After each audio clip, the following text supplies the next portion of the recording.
Bonjour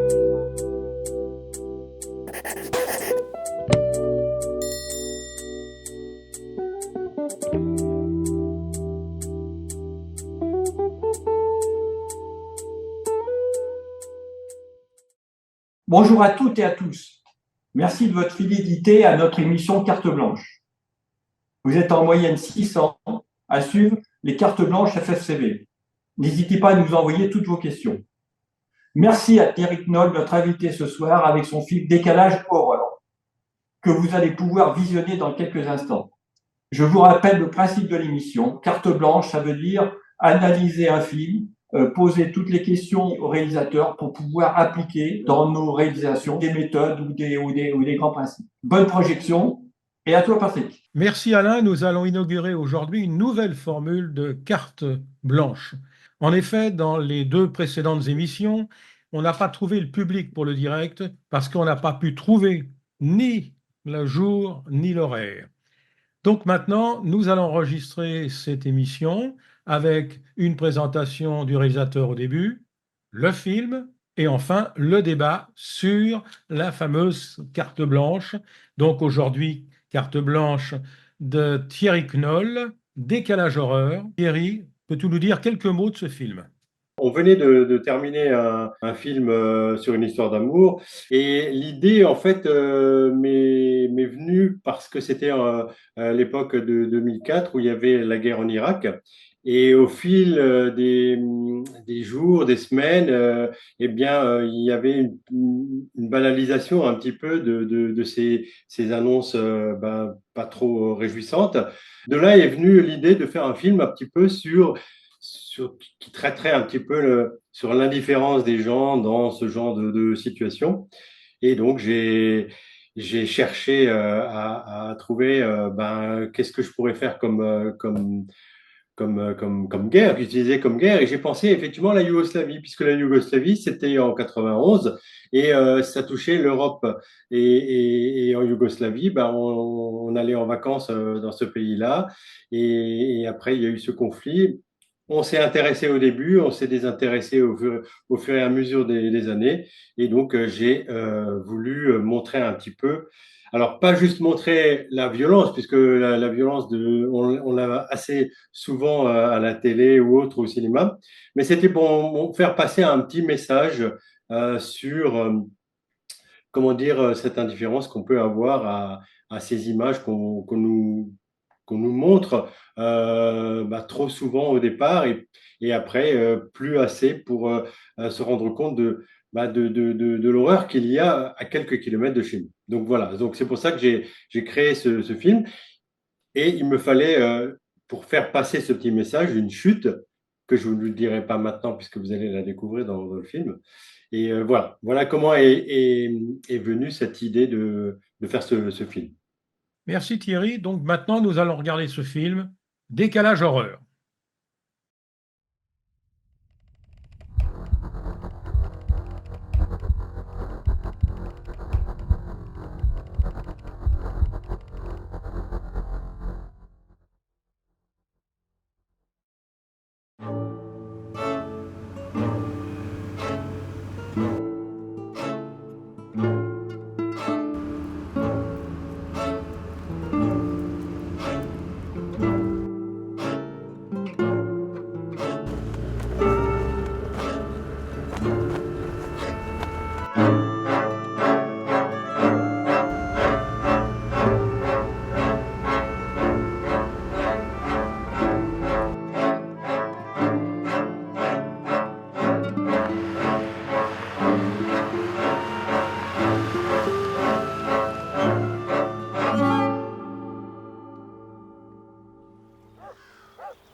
Ja sam sjebał mój rekord.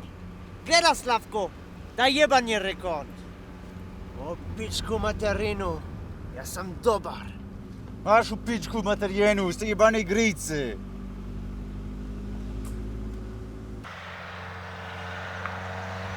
Slavko, znaš li kako se zove kurva koja ne puši? Pa znaš li bre? Pa ne zove se!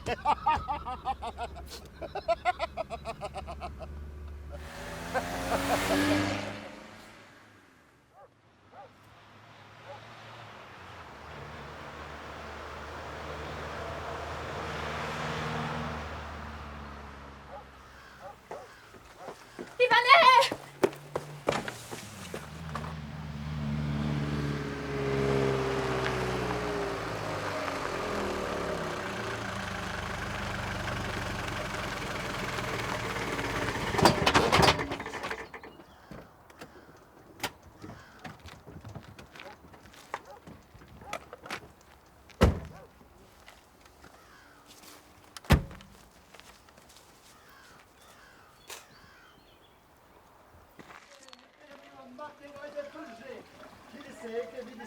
Hajmo!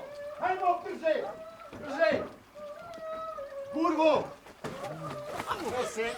Vidi!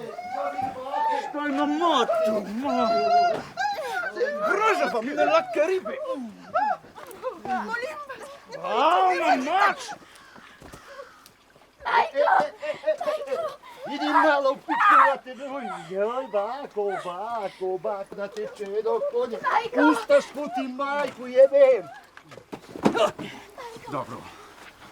Ti ćeš mi reći gdje su dvoje frejeri koji pucaju na moju vojsku, a? Molim vas, ne znam ništa. Ne poznajem taj narod. Dobro. Dajem ti 10 sekundi da mi kažeš gdje se kriju. Gospodine, Jedan, ja sam samo sela. 3, Ne znam ništa. Boga mi, Sedam. ne znam ništa. 8, Boga, ne znam ništa. 9, 10.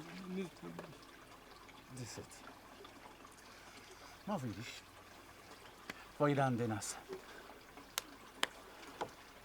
Verujem ti. Ti ne znaš ništa.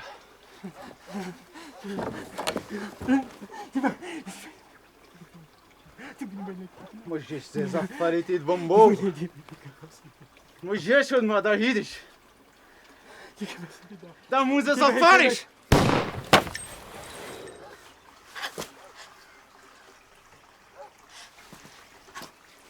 Ajde, Rotko. Vreme je da pokažeš šta znaš.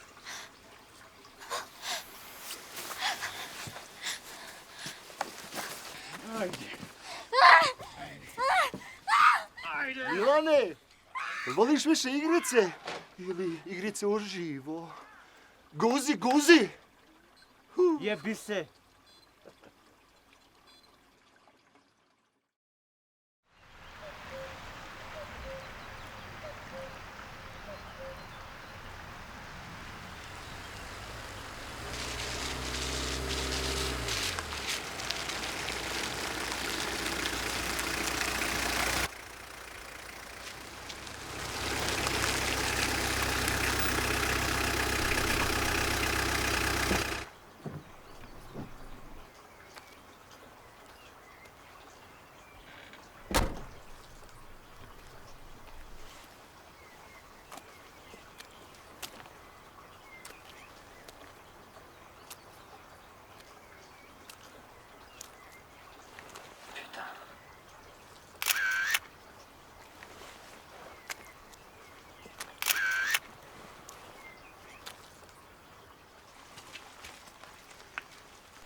Lucie, rentre pas là-dedans.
putain, les salauds.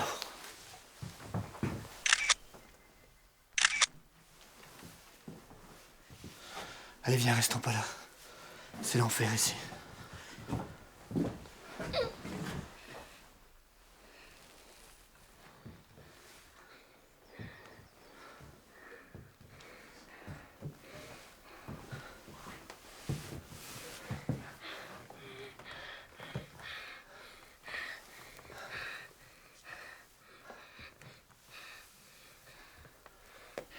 Oh mon Dieu. N'aie pas peur, n'aie pas peur. On va te sortir de là.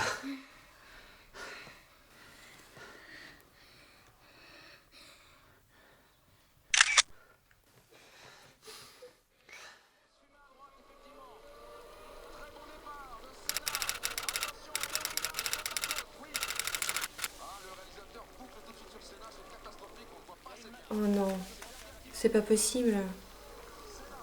Quel monde de merde, tous des égoïstes. Tu m'entends, chérie? Ils veulent nous interdire de fumer dans les lieux publics. Bon, et tu te rends compte? C'est scandaleux.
Voilà, nous venons de voir Décalage horaire.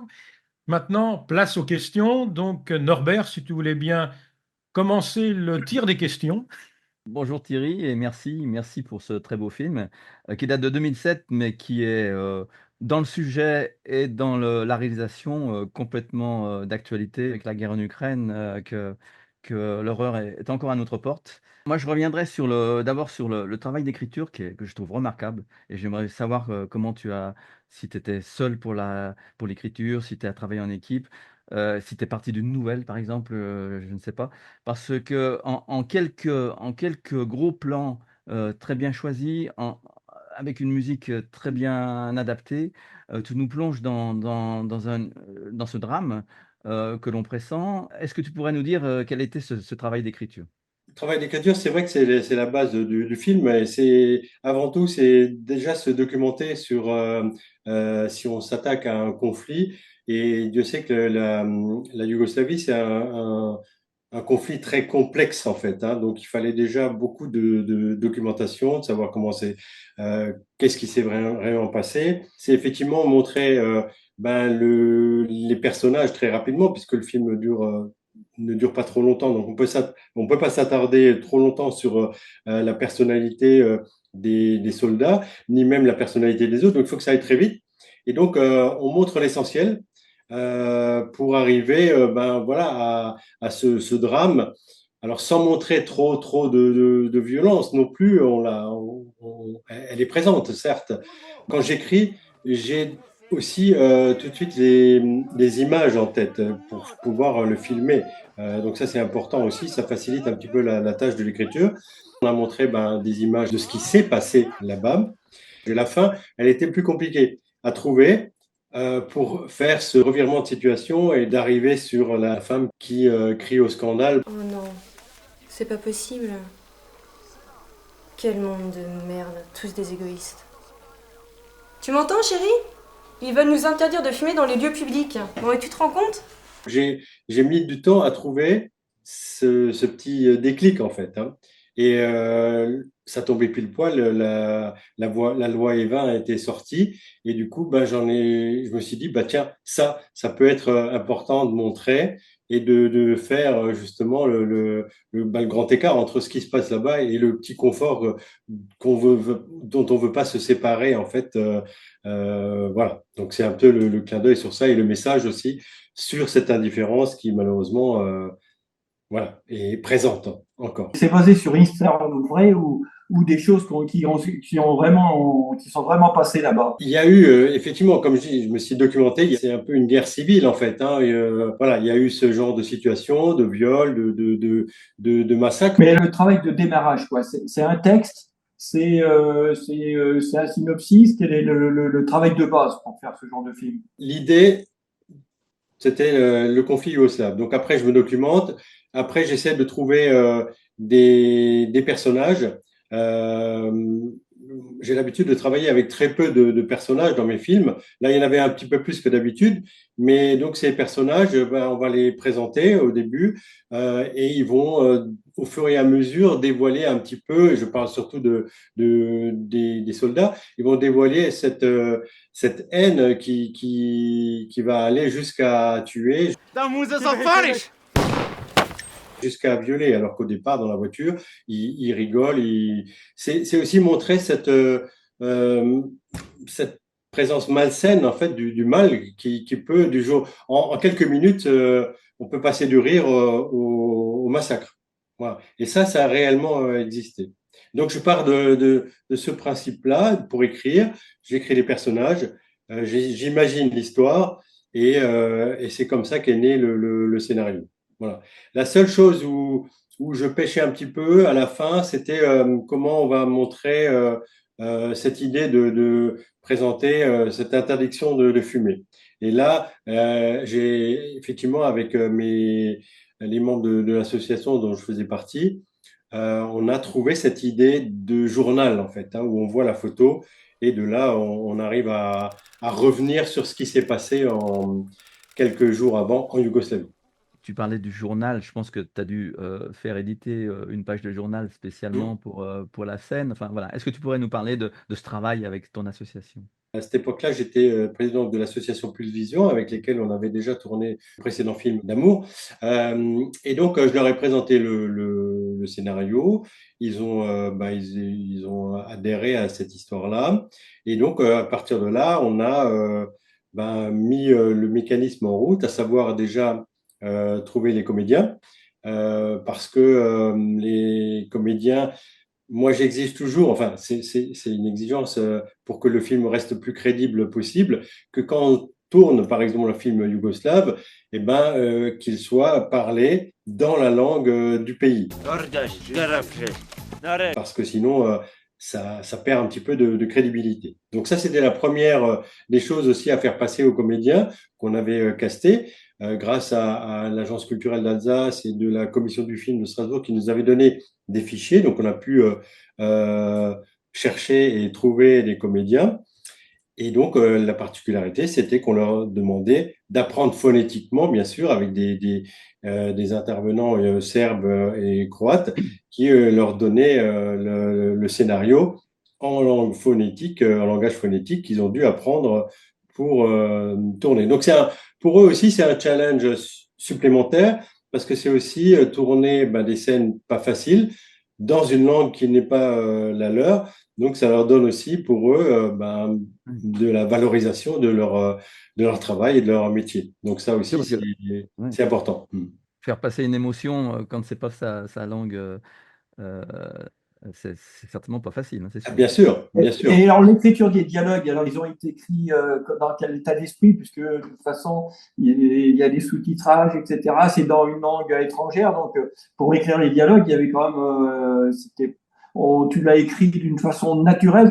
Il y a eu une façon d'écrire différente dans ce contexte. Non, alors je l'ai d'abord écrit en français, comme il l'aurait dit si ça avait été en France, par exemple.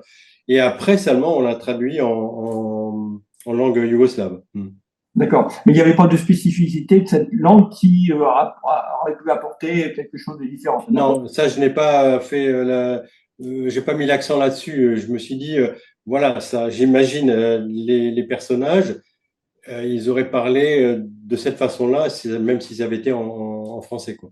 On peut juger un jeu d'acteur dans la mesure où c'est pas, où on parle pas français, quoi. Donc c'est un peu différent parce que c'est un peu, on a plutôt la musique des mots que des réalités linguistiques, quoi. Alors là, après, il y a effectivement un travail de comédien où il doit se mettre dans la peau du personnage qu'on lui demande de jouer. Et c'est pour ça que je dis toujours, quand on fait des films contemporains, c'est plus facile parce que c'est un peu le quotidien. Quand on est dans l'historique ou dans ce genre de film où c'est une autre période avec des événements dramatiques, ben là, il faut qu'il se mette dans la peau du personnage. C'est pour ça qu'on avait fait aussi un casting, pour que nous, on puisse aussi juger s'il est capable de transmettre ces émotions ou cette haine qu'on peut ressentir dans le film facilement ou pas. D'accord. Et d'ailleurs, il y a une petite anecdote par rapport au casting qu'on avait fait. On avait fait ça un dimanche à Strasbourg Centre, et donc on a fait venir les comédiens et ils devaient justement jouer la scène où il violente la vieille dame. Idi malo pičkovati joj, bako, da te čedo konje. Ustaš puti majku jebem. C'était assez violent et tout. Et donc, comme ils sont les comédiens, ils rentrent à fond dans leur rôle et puis ils criaient sur cette vieille dame. Jusqu'au moment où il y a un voisin qui est descendu là, et puis il a créé scandale parce que il était prêt à appeler la police. Et donc, on s'est dit, tiens, ça prouve que c'est vraiment bien joué puisque les gens extérieurs à ça, ils croyaient que c'était du réel et qu'on martyrisait effectivement une vieille dame. Donc voilà, donc ça c'était la petite anecdote. Mais en fonction de ça, on voyait si il arrivait à le jouer ou pas en fait. Alors j'ai aussi eu la chance que la personne qui martyrise la vieille dame avait été un Serbe qui avait donc déjà la maîtrise de la langue. Donc c'était aussi plus facile pour lui de jouer sans qu'il ait besoin de voir si phonétiquement son texte était bon. Donc là, il avait cette possibilité de se lâcher en serbe ou yougoslave, voilà. Donc c'était pratique pour nous aussi. Et il a apporté aussi beaucoup de choses parce qu'il a aussi, en plus des consultants qu'on avait, il a aussi donné des informations aux autres de jeux, ou plutôt dans le phonétique de ce qu'ils avaient à dire. Tout a été capté sur le tournage? Aucune post-production, tout a été fait lors du tournage. Les comédiens sont des comédiens professionnels. Il y avait un vraiment qui était professionnel, qui avait déjà derrière lui pas mal de références. C'était le chef, en fait, milicien de Serbe. Mais les autres, ils font du théâtre, ils font des courts-métrages, mais ils n'en vivent pas non plus. Enfin, du moins, à l'époque, ils n'en vivaient pas encore de ça. Donc, est-ce qu'on peut dire que c'était des professionnels ou pas? Est-ce que ça représente un coût de prendre ce genre d'acteur, un coût financier? Sur ce tournage-là, aucune personne n'avait été rémunérée. Donc, on a pris soin d'eux. Le tournage s'est fait sur 3 jours au-dessus de la Pourtour. Donc, on a vécu ensemble pendant 3 jours. Ces comédiens qui démarrent ou qui jouent dans le théâtre, qui veulent progresser dans ce milieu-là, pour eux, c'est aussi une excellente carte de visite. Aujourd'hui, ça fait partie de leur bande démo de montrer de quoi ils sont capables, de jouer des films d'amour, des films de guerre, des films de tout genre en fait. Donc c'est aussi important pour eux de pouvoir se lancer dans une aventure comme celle-ci. Comment tu as fait pour recruter? Parce que ça, c'est souvent un problème qu'on a, recruter des comédiens. Quelle est ta méthode alors pour recruter des comédiens? À cette époque-là, on avait eu la chance d'avoir, il y avait une antenne d'agence, à l'époque c'était l'Agence nationale de l'emploi, mais spécialisée dans les comédiens. Donc on avait eu accès aux fichiers de certains comédiens on a repris les fiches Et on a pu donc contacter certains comédiens qui étaient donc des professionnels, dont celui-ci de Éric Dietrich dont je parle. Donc, on les a castés aussi comme des comédiens, ben voilà, comme nous on fait, et puis on leur a expliqué le projet, et il a effectivement adhéré à notre projet. Ensuite, j'avais aussi des listes de comédiens qui émanaient de la commission du film de Strasbourg, donc ce sont pas toujours des professionnels, mais ce sont des gens qui ont envie d'évoluer dans ce milieu-là et qui sont prêts aussi à jouer dans les courts-métrages comme le nôtre, qui font du théâtre, qui aimeraient bien aussi faire du cinéma et ainsi de suite. Donc, on leur donne cette opportunité dont je parlais avant. Et après, on avait aussi, comme dit, l'Agence culturelle d'Alsace qui nous avait soumis aussi des fiches en fonction de ce qu'on avait demandé comme tranche d'âge, hommes, femmes et ainsi de suite. Parlons un petit peu technique. Alors même si le tournage date de 2007, c'était encore certainement très, très présent dans ta mémoire. Est-ce que tu pourrais nous dire si tu as rencontré des difficultés, notamment peut-être avec la météo, avec la captation du son, avec l'éclairage, parce que pour tourner à l'intérieur de la maison qui était assez sombre, qu'est-ce que tu peux nous dire du côté technique? Je vais peut-être vous surprendre, mais sur ce tournage-là, aucun éclairage. D'accord? Parce que d'abord, on a tourné en extérieur et moi, je suis plutôt adepte de tournage en extérieur et sans éclairage. Et à l'intérieur de la maison, c'est simple, c'était une vieille maison qui n'avait pas d'électricité. Et à l'époque, malheureusement, il n'y avait pas encore les LED qu'on peut avoir avec des batteries qu'on peut transporter comme ça à l'extérieur. Donc, on a vraiment travaillé sans lumière. Et si tu refaisais le film aujourd'hui, est-ce que tu ferais la même chose ou tu ramènerais des lumières avec les techniques qu'on a actuellement? Alors, je mettrais peut-être certainement un éclairage de l'extérieur vers l'intérieur pour donner un halo plus blanc que ce qu'on peut avoir. Mais moi, je trouve que ça rend encore, ça donne une dimension encore supplémentaire de filmer dans l'état où on était dans cette maison-là. D'ailleurs, maison auquel, même au niveau technique, souvent il faut parler du décor. Et le décor là, c'est simple, on n'a rien touché. On nous a permis de filmer dans cette maison. C'était une dame qui était en maison de retraite et qui avait quitté la maison prématurément. On a filmé dans l'état où était la maison.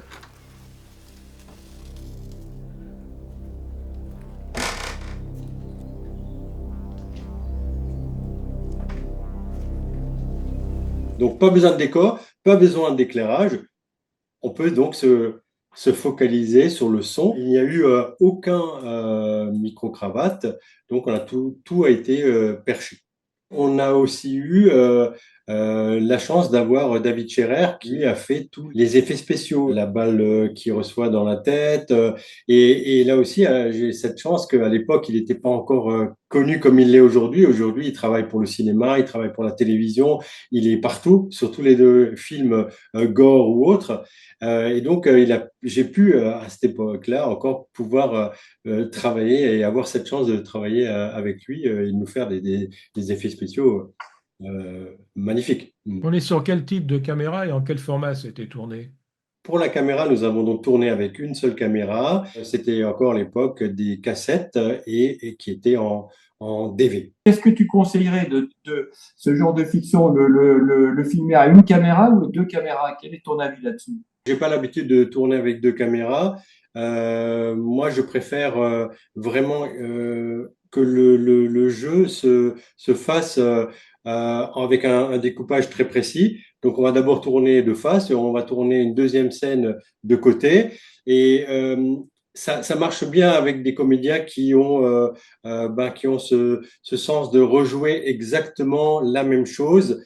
Quand on le fait une prise de vue de face et une prise de vue de côté, ils vont vous faire exactement la même scène. Donc ça, c'est un avantage pour tourner qu'avec une seule caméra.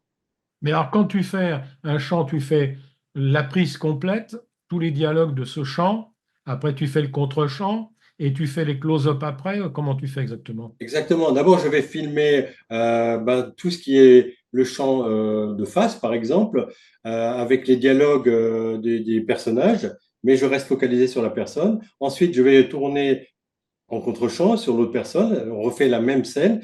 C'est sûr que ça prend plus de temps, mais on refait la même scène et après, je fais encore en général un plan d'ensemble pour avoir matière à si jamais on veut élargir un petit peu le plan ou pas. Tu fais combien de prises juste en moyenne, parce que c'est une façon aléatoire, mais parce que souvent on fait une prise, elle est bonne, on arrête là. Tu fais combien de prises sur un… Alors, minimum, je fais toujours 2 prises. Même si la première est bonne, je fais toujours une prise de secours au cas où. Comme ça, on en a 2. Mais 2, c'est quand même assez rare hein, d'en faire juste 2. Il en faut quand même quelques-unes, le temps que les gens trouvent leur façon de jouer. Et puis moi aussi, sur le film, moi, je fais la mise en scène, je dirige les comédiens comme j'ai envie qu'ils jouent. Donc, s'il y a quelque chose qui ne me plaît pas, je vais leur demander de le faire différemment. Ou alors, ce que je dis aussi souvent, je suis assez ouvert de ce côté-là et je donne la possibilité aux comédiens de jouer comme lui il le ressent. Si elle est bonne, on la garde. Si ça ne rejoint pas ce que je voudrais moi, on va la refaire. Mais je ne suis pas un réalisateur tyrannique qui impose vraiment le jeu comme je l'ai dans ma tête. Mais je vais revenir un peu avant le tournage, c'est-à-dire la préparation. Donc, tu as écrit, tu as fait ton découpage, tout ça, et les équipes, prise de vue, prise de son, etc., tu les fais intervenir à quel moment pour pouvoir, disons, mettre au point le projet de tournage? Moi, je préfère effectivement arriver le jour même et leur dire, voilà, on va faire ça et ça. Et ça leur permet aussi de s'inspirer du décor, de voir dans quel lieu ils vont jouer, de quelle façon ils vont jouer et de quelle façon on va filmer aussi. La maison, je l'ai vue une seule fois. Donc, c'est pas toujours simple pour moi de leur expliquer comment sont les lieux, en fait, vous voyez. Donc, quand on est sur place, pour moi, je me prends le temps de leur dire, OK, vous voyez cette maison, là, l'entrée, on va filmer là. Je leur montre le découpage, je fais toujours des dessins aussi. Alors, c'est pas des storyboards, hein, parce que je suis pas assez bon dessinateur, mais je leur montre le dessin avec le cadrage exactement qu'il y a. Et puis après, le cadreur, il fait comme j'ai demandé et ça se passerait bien comme ça. Et après, s'il me dit, tiens, on pourrait peut-être faire une prise de vue de ce côté-là ou autre, pas de problème. On le fait également. Je suis assez ouvert. À l'époque 2007, je suis pas sûr que la caméra était équipée d'objectifs interchangeables, donc il va y avoir un objectif peut-être assez lumineux ou bon, tu as travaillé sur les ISO, enfin, est-ce que tu peux nous en dire un peu plus puisqu'il y avait, tu nous l'as dit, pas d'éclairage? Oui, alors effectivement, on a dû un peu monter les ISO, mais il n'y avait pas de focale qu'on pouvait interchanger, donc on a gardé la même focale, mais on a travaillé avec cet esprit. D'ailleurs, on le voit dans le film que l'image, elle est plus sombre aussi, plus sombre, voilà, que si on avait tourné avec des lumières. Et d'ailleurs, les gens peut-être ont pu se dire, tiens, ça aurait été mieux d'avoir mis un éclairage plus adéquat pour montrer un petit peu l'intérieur de cette maison. Mais voilà, nous, ça nous intéressait pas de montrer l'intérieur de la maison. On voulait juste arriver à ce qu'on voit, ce qui est arrivé, en fait. Hein. Ah. Et de toute façon, on n'avait pas, comme je dis, on n'avait pas le choix. Hmm. On n'avait pas d'électricité. Et la prochaine maison, elle était à 1 kilomètre au-dessus. Donc, on n'avait pas assez de câbles non plus pour tirer ce genre de choses. Et au niveau des accessoires, des choix des voitures, parce que bon, elles sont vraiment elles sont vraiment adéquates quoi, les costumes. Enfin, est-ce que tu pourrais nous dire, voilà, comment tu as organisé tout ça? J'avais un ami qui avait une casse et qui m'a donné l'adresse d'une personne qui avait cette Mercedes et qui allait s'en débarrasser très rapidement. Il a adhéré au projet. Il nous a filé la Mercedes pour ces 3 jours. On a tourné avec et le lendemain, je l'ai ramené moi directement à la casse. Et la Lada, ben, c'était la voiture des parents d'un des membres de l'association. On n'a juste pas un TV dessus comme ça se faisait à l'époque. Comment vous avez géré les armes? C'est pas toujours évident, les armes. Alors, il y avait une arme factice, hein, du Kalachnikov. Vous le voyez lors du making-of, il y avait toujours un bout qui tombait qui était un peu moyen, mais il y avait une autre qui était réelle. Parce que je connaissais aussi un ami plutôt collectionneur de militaria. Donc tous les costumes yougoslaves, c'est lui qui me les a fournis. Et aussi donc l'arme, la Kalachnikov, que un des miliciens avait, qui était aussi démilitarisée, bien sûr, hein. Ça donnait aussi de la crédibilité, les uniformes, voilà. Aujourd'hui, je travaille beaucoup avec Ciné-Régie. C'est un costumier, en fait. Il fait de la location de tout ce que vous avez besoin. Un budget de location pendant quelques jours de costumes, d'armes et tout, ça chiffre très vite. Oui. Est-ce que ce tournage a nécessité des autorisations? On n'a pas eu besoin de demander d'autorisation dans la mesure où le lieu où on a tourné appartenait à la famille d'une personne qui est dans l'association. Donc, on était hébergés chez eux. Ils ont un gîte, donc on a pu dormir là-bas. Et la maison était à la grand-mère de cette personne-là. Donc, sur les routes, on n'a pas demandé d'autorisation. Chose que je ne ferai plus aujourd'hui, puisqu'aujourd'hui, je serais plus enclin à demander une autorisation pour être tranquille. Mais les années 2000, c'était une autre façon de faire encore. Dans ta filmographie, c'est un film qui fait partie de tes premières réalisations, de tes premières fictions ou Non, c'était déjà le quatrième film. Les deux premiers, je travaillais avec une équipe, c'était un peu mes débuts. Et après, j'ai intégré l'association Pulvision, où là, j'ai développé la réalisation.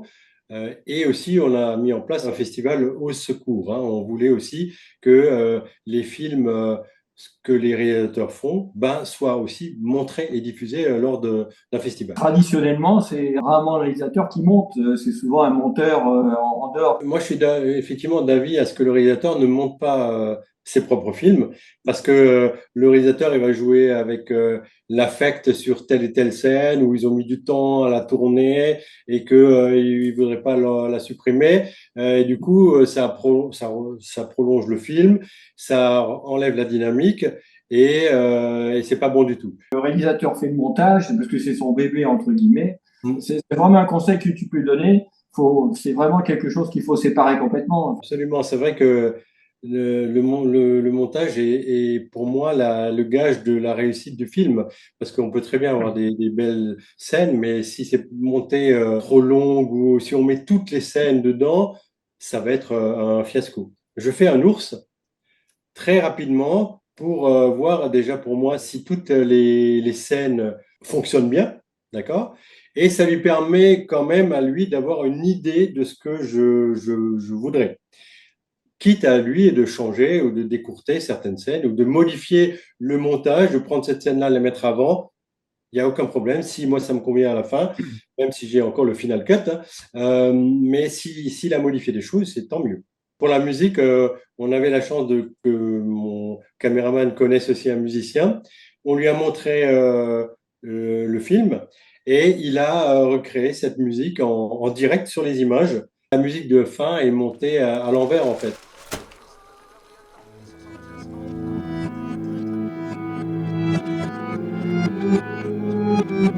Et ça donne encore ce petit plus au film. Donc là, la musique est vraiment originale et montée sur l'image. Dans les conseils, qu'est-ce que tu penses de la musique libre de droit qui est utilisée pour pas mal de réalisateurs, justement, dans notre fédération? Alors déjà, j'en mets pas trop souvent dans mes films parce que j'adhère pas non plus à constamment avoir une musique sur toutes les scènes, hein. Il y a des fois les scènes n'ont pas besoin. Mais c'est vrai qu'aujourd'hui, les musiques libres de droit d'auteur sont intéressantes. Mais c'est vrai qu'après, un compositeur, s'il est bon, s'il ressent le film comme celui que vous avez vu, c'est un plus quand même, parce que la musique est adaptée à l'image. Alors que là, pour les musiques de droit d'auteur, ok, c'est simple, il y a une base de données énorme, mais il faut des fois jongler pour l'adapter à l'image, en fait. Le même problème qu'on a avec les compositeurs de musique que les problèmes d'acteurs. On n'ose pas aller voir les acteurs parce qu'on dit qu'ils sont inaccessibles. On va pas voir non plus les compositeurs de musique parce qu'ils sont inaccessibles. Et tous ces gens-là, ils ont envie de justement de faire leur preuve et c'est dommage, quoi. C'est dommage de ne pas oser aller taper aux portes des comédiens ou des musiciens. Je veux dire, parce que si on n'ose pas, on ne fera jamais rien, en fait. Hein. Plus que nous, ils peuvent pas vous dire. Et souvent, et comme tu l'as dit, ils sont ouverts à ce genre de projet. Si le projet les intéresse, eh ben, ils vont jouer, ils vont faire comédien ou faire la musique ou faire ce que vous voulez, en fait. Hein. À partir du moment où le projet les intéresse et que et vous les intéressez, vous les motivez pour ce projet, ils seront partants. Hein. Et c'est aussi une bande démo pour eux de montrer, ben voilà, j'ai fait la musique de ce film-là, même si le film ne plaît pas à celui qui va la voir, mais il va écouter la musique. Ok, ben moi ça me va. Oui, il faut oser. L'amateur, c'est quelqu'un qui aime faire les choses et qui aime bien les faire. C'est Voilà. plutôt un passionné, en fait. Hein. C'est avant tout un passionné et qui va aller au bout de ses rêves. Et on n'a pas cette contrainte d'après, est-ce qu'on va le vendre, est-ce qu'on va en vivre, de ça. C'est le plaisir de le montrer et de dire, OK, ce film-là, voilà, il est bien. Il est très bien et on va le montrer. Et s'il est primé, c'est tant mieux. En fait, voilà, c'est la reconnaissance qu'on peut avoir, nous, amateurs, hein, je dis bien amateurs, même si c'est réducteur, mais non professionnels. On va pas en vivre, mais on va avoir cette reconnaissance et on va pouvoir aussi la transmettre à tous les comédiens qui ont joué bénévolement, avec passion dans ce film-là. Et justement, comment ce film a été accueilli? Alors, très bien, parce que ce film n'a pas vieilli en fait. C'est pour ça que je vous le montre aussi, parce qu'il est de 2007, mais il n'a pas vieilli du tout, parce que on vit les mêmes choses aujourd'hui avec la guerre d'Ukraine ou d'autres guerres qui se passent à des milliers de kilomètres ou même moins loin avec l'Ukraine, mais on est dans le même ressenti de nouveau. Euh, on s'occupe plus de notre zone de confort et on en oublie ce qui se passe un peu ailleurs et pas très loin d'ici. Ouais. Donc, quelque part, il n'a pas pris une ride, mis à part l'image peut-être elle, vieilli par rapport à ce qu'on peut montrer aujourd'hui avec la technique d'aujourd'hui. Mais sinon, le film en lui-même, non. Et puis en plus, c'est le film qui a eu le plus de prix. Il a eu 13 prix dans différents festivals, même un prix en Angleterre. Donc, pour moi, c'est pari réussi. En 10 minutes, tu installes, tes personnages, tu nous fais rentrer dans le film et en 10 minutes, à travers une écriture rigoureuse, un découpage, un montage précis, eh ben, ça fonctionne quoi et ça c'est un message, à faire passer à tous nos réalisateurs, qui souvent, se lancent dans des films qui font, 20-25 minutes, alors qu'on peut dire la même chose en moins de temps et là je trouve c'est vraiment très, très réussi. Est-ce qu'il y a eu beaucoup de coupes? Puisque tu en parlais tout à l'heure, au niveau du montage. Est-ce qu'il y a eu des scènes qui ont été non utilisées ou est-ce que c'était déjà bien structuré au départ? Alors, il y a des scènes, certainement, quelques scènes qui n'ont pas utilisées euh, par exemple, la voiture qu'on avait filmée plus souvent en train de rouler ou ce genre de choses, mais qui n'apportait pas non plus quelque chose de plus au film. Mais sinon, non, la plupart des scènes dans mon découpage précis, celles-ci vont être filmées. On peut filmer l'une autre scène encore parce qu'on trouve qu'une fois qu'on est sur le lieu, tiens, on pourrait la prendre par cette fenêtre ou par là ou autre. On rajoute des scènes, mais qui ne sont pas peut-être toujours utilisées non plus. Mais plus on a de matière, mieux c'est. Mais en général, je suis assez rigoureux dans mon découpage et on s'en tient à ce genre de choses. Ce film n'a pas nécessité de faire des reprises après, du retournage. Non, non. C'est trop compliqué. On a eu beaucoup de chance parce que la météo a joué aussi en notre avantage parce qu'on a tourné 3 jours. Il y avait 2 jours de soleil. C'était pour les 2 jours où on voit la voiture et on voit l'arrivée dans la maison, devant la maison. Là, il a fait soleil. Sauf que en fin de journée, il a commencé à pleuvoir et on n'avait pas encore tout terminé les scènes. Donc, on a dû tricher un peu. Le sol était mouillé. Donc, on a dû faire des plans où on ne voyait pas le sol. Et le lendemain, par vraiment de la chance, c'était l'image qu'on a de fin quand il pleut, la grisaille qu'on peut trouver dans les Vosges. Et c'est tout bénef parce que ça donne encore une ambiance plus pesante. Et en plus, ça donne effectivement que c'est pas le même jour. Entre l'idée que tu as eue de faire ce film et la présentation du film, du produit fini, ça représente combien de temps? Trop longtemps pour moi d'abord, mais en général, aujourd'hui, entre le moment où on fait les repérages et tout ça, c'est plus d'un an. Et parce que la partie montage prend beaucoup de temps aussi, et puis c'est pas un monteur un professionnel qui fait ça tout le temps. Il le fait quand il a le temps et on fait des séances de visionnage ensemble et tout. Mais voilà, ils ont un métier à côté, donc on peut pas leur demander, voilà, tu prends toutes tes vacances et tu fais le film. Mais en général, entre le début de l'idée et la présentation, un an. Quand on passe par une boîte de production, par exemple, ben, quand j'entends les gens, ils se disent, c'est 3 ans, minimum 3 ans entre le moment où on écrit, on le présente à la boîte de prod, qui va relire le scénario, qui va le modifier, ça met 3 ans. Pour moi, c'est trop long, ça. Un an, ça passe, mais 3 ans, non. Et une fois que l'ours a été fait, donc il y a eu un premier montage qui a été fait. Il y en a eu plusieurs des montages où c'est arrivé très vite le montage final. En fait, il est très, très pointilleux. Donc, il va, sur chaque scène, il va faire, même s'il n'y a pas grand-chose qui change, hein, mais il va faire plusieurs échantillons et il va me les proposer. Il va me dire, voilà, regarde, tu les regardes toutes les 5, par exemple, et tu choisis. Des fois, moi, je vois pas trop la différence, mais il y a un petit truc il me le dit, il y a un truc qui a changé. Donc, il est très pointilleux, très professionnel hein, dans ce domaine-là. Et c'est ça qui est bien aussi parce que des fois, il vous change juste un petit truc et ça change aussi quelque chose au film. Et la bande son, c'est lui qui l'a fait ou Oui. il fait aussi la Parce bande son? qu'il est aussi très, très passionné de tout ce qui est son. Donc, c'est lui, dans tous mes films, qui fait la prise de son. Il est ingénieur de son. Donc, après, il fait le montage. Et il fait aussi le mixage. Et pour Décalage C'est- Horreur, est-ce qu'il a, en post-prod, il a fallu rajouter est-ce qu'il a rajouté des bruitages? Est-ce qu'il a fallu rajouter du son parce que le son d'ambiance était pas à la hauteur? Ah oui, oui, il a mis le sound effect, il a rajouté quasiment à toutes les scènes du son.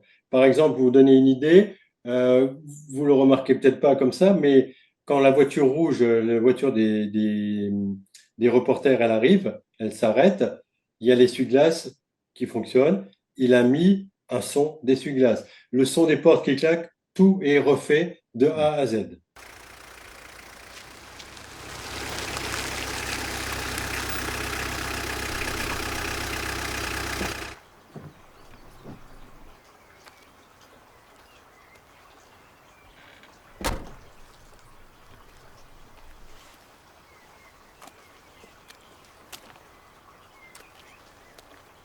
Ça, c'est vraiment c'est l'habillage du film. Hein, et ça, c'est important pour que le film soit vraiment comme un film de cinéma, en fait. Hein. C'est ce qu'ils font d'ailleurs. Mais ça demande du temps. C'est aussi pour ça que l'année que je disais qui est nécessaire hein, pour réussir un film comme ça. Il est temps maintenant de remercier Thierry. Merci beaucoup pour cet échange très enrichissant qui permettra à nos adhérents de vraiment appréhender ce qu'est la réalisation de l'écriture au montage d'une fiction bien aboutie. Pour la prochaine carte blanche, on changera de catégorie. Ça sera plutôt un documentaire qui sera certainement diffusé dans un mois après cette carte dédiée à Thierry Knoll. Merci encore Thierry, merci Alain, Merci à vous. merci à vous, chers adhérents qui allez regarder cette carte blanche et à bientôt.